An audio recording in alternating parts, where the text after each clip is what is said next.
پاکستان کی سیاست ایک سرکس بن چکی ہے اور اس سرکس کو لوگ انجوائے بھی کرتے ہیں کیونکہ اس میں بہت سے لوگ طرح طرح کے کرتب دکھاتے ہیں، لیکن بدقسمتی سے اب پاکستان کی سیاسی سرکس ایک بہت ہی خطرناک مرحلے میں داخل ہو چکی ہے، اس لیے کہ اب اس سرکس میں جو پاکستان کا آئین ہے یہ بھی کچھ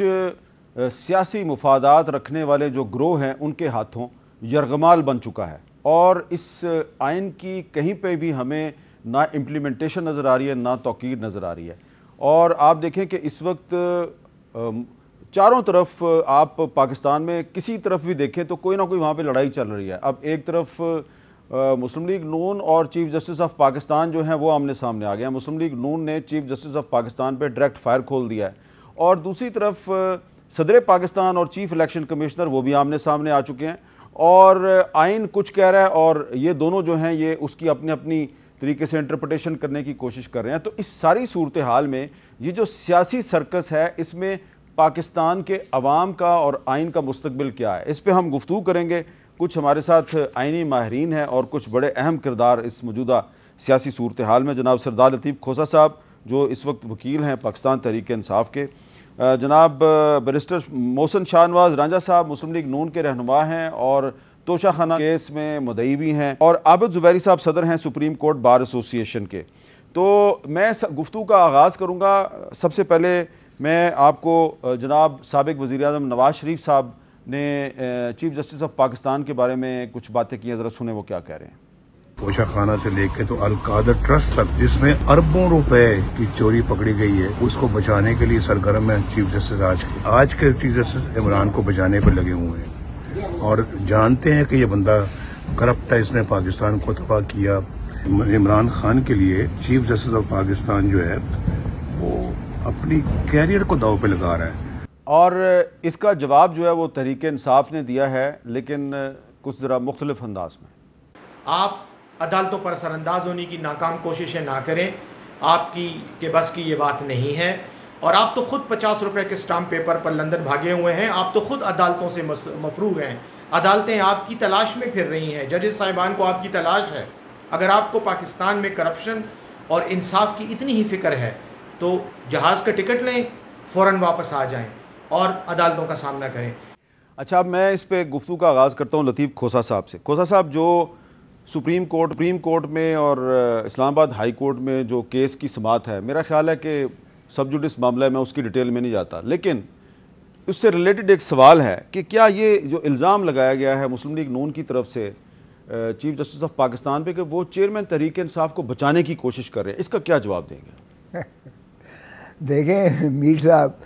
ہم نے جب یہ پاناما لیکس آئے تھے، اور آپ کو پتہ ہی ہے کہ یہ کوئی پاناما لیک کسی سیاسی جماعت میں نہیں دیے تھے، نہ ہی کوئی پاکستانی ادارے نے ان کا انکشاف کیا تھا، یہ بین الاقوامی طور پر دنیا کے جو جتنے انٹیلیجنس کے جو انویسٹیگیٹو جرنلسٹ اور انویسٹیگیٹو لوگ تھے دنیا کے جو کریڈیبل تھے، انہوں نے ایک فورینزک ایک فرم تھی، اس کی انہوں نے ساری دنیا کے، صرف پاکستان سے متعلق نہیں تھے، ساری دنیا میں جن لوگوں نے منی لانڈرنگ کر کے اپنے ملک کو لوٹا تھا، کرپشن کی انتہا کی تھی، اور دنیا جہان میں جو انہوں نے اپنے ایسٹس بنائے تھے، جائیدادیں بنائی تھیں، جعلی کمپنیاں بنائی تھیں، آف شور کمپنیز، ان کے نام آئے تھے۔ اس میں سے 6 کمپنیاں ایسی تھیں جو محترم جو ہے نواز شریف صاحب کے خانوادے سے متعلق تھی، جس میں نیلسن تھی اور کافی ساری جو کمپنیز تھیں، جس میں انہوں نے پاک لین کا بھی جو ذکر کیا۔ محترم جو ہمارے وزیر ماشاءاللہ رہے ہیں خزانہ اسحاق ڈار صاحب، ان کے ایک کنفیشنل سٹیٹمنٹ کی آڑ میں